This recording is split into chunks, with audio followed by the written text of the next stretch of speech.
నమస్తే, welcome to our channel. నేను సౌజన్య. Vallabhaneni Vamsi Gannavaram YCP అభ్యర్థి. ఈయన ఏం చేసినా ఇప్పుడు చర్చనీయాంశం అవుతోంది. ఆయన ఎలక్షన్స్ అయిన తర్వాత ఏ మాట మాట్లాడకపోవడం కూడా ఒక ఇదయింది, ఒక అంశమైంది. ఇప్పుడు ఆయన డల్లాస్లో తేరారు అంటున్నారు. మరి ఇప్పటికిప్పుడు హుటాహుటిన వల్లభనేని వంశీ అమెరికాలోని డల్లాస్లోకి వెళ్ళడాల్సిన కారణాలు ఏంటి, ఏమై ఉండొచ్చు? ఈ అంశానికి సంబంధించి మనతో మాట్లాడడానికి, వారి విశ్లేషణని మనతో పంచుకోవడానికి ఈరోజు మనతో పాటు ఉన్నారు సీనియర్ జర్నలిస్ట్ డాక్టర్ దుర్గా వడ్లమని ఉన్నారు. వారితో మాట్లాడదాం. నమస్తే అండి. నమస్తే. వల్లభనేని వంశీ గన్నవరం వైసీపీ అభ్యర్థి.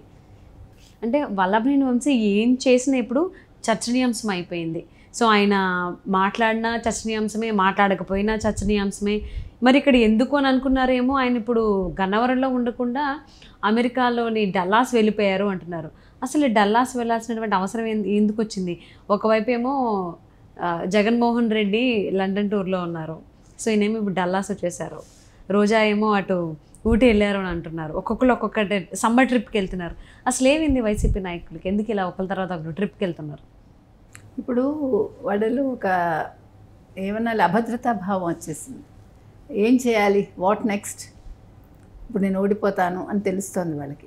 ఇప్పుడు ఓడిపోయాక రాజకీయ భవిష్యత్తు ఏంటి? ఇప్పుడు రాజకీయ భవిష్యత్తు కంటే వల్లభనేని వంశీ లాంటి వాళ్ళకి అసలు ఫేస్ ఎలా చూపించాలి? బికాజ్ మనము అనుకుంటాము అన్ని శాశ్వతాలని.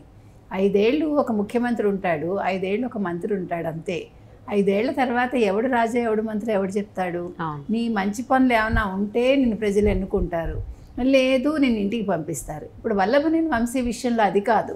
అతను చేసిన ఒక అది పని అనేకంట మాటలు అతన్ని ఈరోజు ఈ స్థాయికి తీసుకొచ్చాయి. నోరు ఎప్పుడూ కూడా కంట్రోల్లో పెట్టుకోవాలనేది అందుకే పెద్దలు. బికాజ్ మాటే మంచి మాటే చెడు. ఈయన ఏం చేశాడు? ఇప్పుడు చంద్రబాబు నాయుడు మీద ఏదైనా అలిగేషన్ చేయొచ్చు రాజకీయంగా. ఇప్పుడు రాజకీయాల్లో ఒకళ్ళనొకళ్ళు అనుకోవడం సహజం.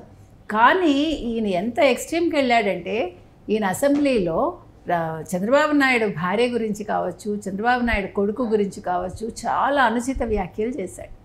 చాలా తప్పు కదా. అసలు ఆడవాళ్ళని తీసుకురావటం ఏంటి? మీకు ఎవడిచ్చాడు హక్కు? అంతే కదా.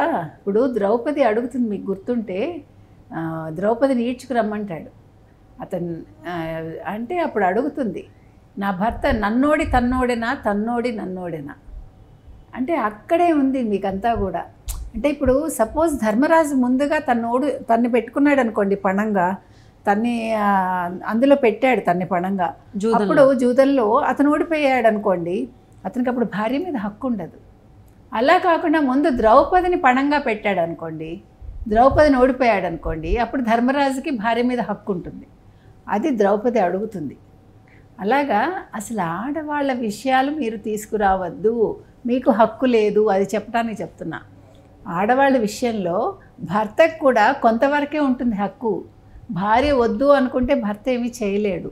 కాకపోతే ఏంటంటే ఇక్కడ వల్లభనేని వంశీ లాంటి వాళ్ళు అత్యుత్సాహంతో ఏం మాట్లాడుతున్నామో తెలియకుండా చంద్రబాబు నాయుడు భార్య గారి ప్రస్తావన తీసుకొచ్చారు. అది చాలా తప్పు. ఈవెన్ మన రోజా గురించి కూడా మనం మాట్లాడకూడదు. నేను ఎందుకంటే వ్యక్తిగతంగా I'm talking about when she's talking, అది ఆవిడ సంస్కారం. కానీ మనం మాట్లాడక్కర్లా, ఆవిడ రాజకీయం వరకు మనం ప్రస్తావిద్దాం, అంతే కదా. ఆవిడ ఏం చేశారు గతంలో, it's none of our business. కానీ ఆవిడ నోరు జారకూడదు. ఎవరైనా ఆవిడ జారకూడదు, మనము జారకూడదు. కానీ వల్లభనేని వంశీ చేసిన పనికి ఈరోజు సిగ్గుతో తలదించుకుంటున్నాడు అతను. అది మదన పడ్డం మొదలైంది అతను అంతర్గతంగా. మీకు అది అర్థమవుతుంది. మీకు ఎలక్షన్స్ ముందే అతని ఫేస్లో ఒక మీరు చూసారంటే ఎక్కడైనా కళాకాంతి ఉందా? లేదు. ఏదో ఒక భయం ఉంది అతని ఫేస్లో. అందుకని చెప్పకుండా అతను అమెరికాలో డల్లాస్లో తేలాడు. ఎందుకు తేలాడు అంటే కొడుకు చదువు కోసం అన్నారు, కాదు. ఇప్పుడు ఏంటంటే ఇప్పుడు రాజకీయ భవితవ్యం ఏమిటి? ఇప్పుడు నేను ఓడిపోతాను, వాట్ నెక్స్ట్? వైసీపీ ఉండదు. ఇప్పుడు వైసీపీలో ఇంతకాలం నెత్తిన పెట్టుకున్న జగన్మోహన్ రెడ్డి కావచ్చు, సజ్జల కావచ్చు, నెత్తిన పెట్టుకుంటారా? వాళ్ళకే దిక్కు లేదు. వాళ్ళు ఎందుకు పెట్టుకుంటారు? పెట్టుకోరు కదా. సో ఇప్పుడు ఇంకొక పెద్ద సమస్య ఏంటంటే లోకల్గా అతను ఎవరికి ఫేస్ చూపించలేడు.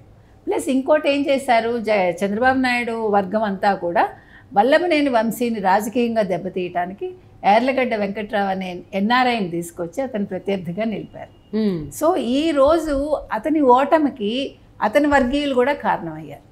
సో ప్రతి వాళ్ళు ఏం చెప్తున్నారు, అతని మనుషులే ఏం చెప్తున్నారు, నువ్వు ఓడిపోతావు అని చెప్పారు. అది భయం పట్టుకుంది అతని. సో ఎందుకు వెళ్ళాడు అమెరికా? ఎందుకు వెళ్ళాడంటే ఇప్పుడు రేపొద్దున నేను ఓడిపోతే మళ్ళా తిరిగి తెలుగుదేశంలోకి రావటానికి అక్కడుండే ఎన్ఆర్ఐస్ ద్వారా హీస్ ట్రయింగ్ అని మనకి న్యూస్ వచ్చింది. ఓకే.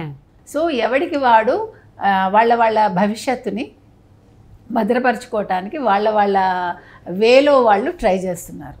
ఆ రకంగా వల్లభనేని వంశీ అన్నవాడు మళ్ళా తిరిగి తెలుగుదేశానికి వచ్చే అవకాశం అయితే ఉంది. అది అధిష్టానం అంగీకరిస్తుందా లేదా అనేది తర్వాత విషయం. నాట్ ఓన్లీ వల్లభనేని వంశీ, ఇంకా చాలామంది తెలుగుదేశానికి క్యూ కడతారు చూడండి మీరు. ఇప్పుడు కూడా అధికారంలో ఏ పార్టీ ఉంటే ఆ పార్టీకే వెళ్ళిపోతారు. అవును, అందులో వింతలేదు మనకేమీ. వెళ్ళినా తప్పేంటి అని అడుగుతారు కూడా వాళ్ళే. అవును, రాజకీయంలో రాజకీయ నాయకులు లాగా అటు ఇటు అంటే ఆ పార్టీ కాకపోతే అంటారు కదా, శాశ్వత మిత్రత్వం ఉండదు, శాశ్వత శత్రుత్వం ఉండదు. కాకపోతే ఇక్కడ రాజకీయంగా అతను తప్పిదాలు చేస్తే ఓకే, కానీ మహిళల విషయంలో మాట్లాడటం, భార్యలను తీసుకొచ్చి మాట్లాడటం అనేది చాలా పెద్ద తప్పు. సో ఆ విధంగా చూసినప్పుడు చంద్రబాబు నాయుడు గారు డెఫినెట్గా అతన్ని చేర్చుకోకూడదు. కానీ మనకు తెలియదు ఏం జరుగుతుందో, let us wait and see. అవును, మరి పార్టీ శ్రేణులు కూడా ఒకవేళ వల్లభనేని వంశీ టీడీపీలో చేరుతున్నట్లేదో ఒకవేళ చేరే అవకాశం ఉంటే పార్టీ శ్రేణులు యాక్సెప్ట్ చేస్తారంటారా? గన్నవరంకి సంబంధించి కావచ్చు, ఓవరాల్గా తెలుగుదేశం పార్టీ శ్రేణులు ఒప్పుకోకపోవచ్చండి. తెలుగుదేశం శ్రేణులు అయితే ఒప్పుకోరు. వైసీపీ శ్రేణులు అయితే అంటే అతని కార్యకర్తలు ఎవరైతే ఉంటారో వాళ్ళకి బాధ ఉండదు. బికాజ్ ఇతను ఎలాగా ఇప్పుడు వైసీపీలో ఉండి అతను చెడ్డ పేరే తెచ్చుకున్నాడు. మీకు గతంలో తెలుగుదేశంలో ఉన్నప్పుడు అతను చెడ్డ పేరు లేదు, మీరు గమనిస్తే. అప్పుడు మనిషి బాగుండేవాడు, మాట బాగుండేది. ఇప్పుడు మనిషి చూడడానికి ఇదిగా తయారయ్యాడు అంటే ఒకలాంటి అహం తలకెక్కింది, మాట మారింది. సో దానివల్ల వైసీపీ కార్యకర్తలకి అబ్జెక్షన్ ఉండకపోవచ్చు, కానీ తెలుగుదేశం కార్యకర్తలు అయితే ఒప్పుకోరు. అందులో అయితే మనకేం సందేహం లేదు.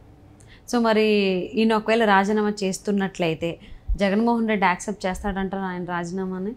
ఎందుకు చేయడు? ఆయనకేం పోయింది? ఇప్పుడు ఈయన ఓడిపోయాడు అనుకోండి, రాజీనామా చేస్తే ఆయనకే దిక్కులేదు కదా. ఇప్పుడు మనం చెప్తున్నది అదే. అసలు జగన్మోహన్ రెడ్డి ఒకవేళ గెలిచినా చాలా తక్కువ మెజార్టీతో గెలవచ్చు పులివెందుల్లో.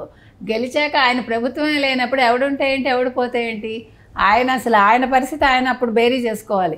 ఏంటి నా ఫ్యూచర్ ఏంటి, నేను జైల్లో ఉండాలా, లేకపోతే ఇక్కడ ఉంటానా, లేకపోతే లండన్ పారిపోవాలా అనేది ఆయన అప్పుడు ఆ బిజీలో ఉంటాడు.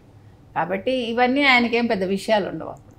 ఓకే. సో మరి వల్లభనేని వంశీ అమెరికా వెళ్ళడం వెనక ఒక రాజకీయమైనటువంటి కోరిక ఉంది అని చెప్పేసి అంటున్నారు. అంటే టీడీపీలో చేరడానికి అటు నుంచి నరుకొస్తున్నారు అనేటువంటి తెలుస్తుంది. మరి చూద్దామండి, ఆయన తెలుగుదేశంలో చేరతారా? ఒకవేళ చేరితే పార్టీ శ్రేణులు ఒప్పుకుంటారా తెలుగుదేశానికి సంబంధించి, అండ్ అధిష్టానం అయినా ఒప్పుకుంటుందా లేదా అని.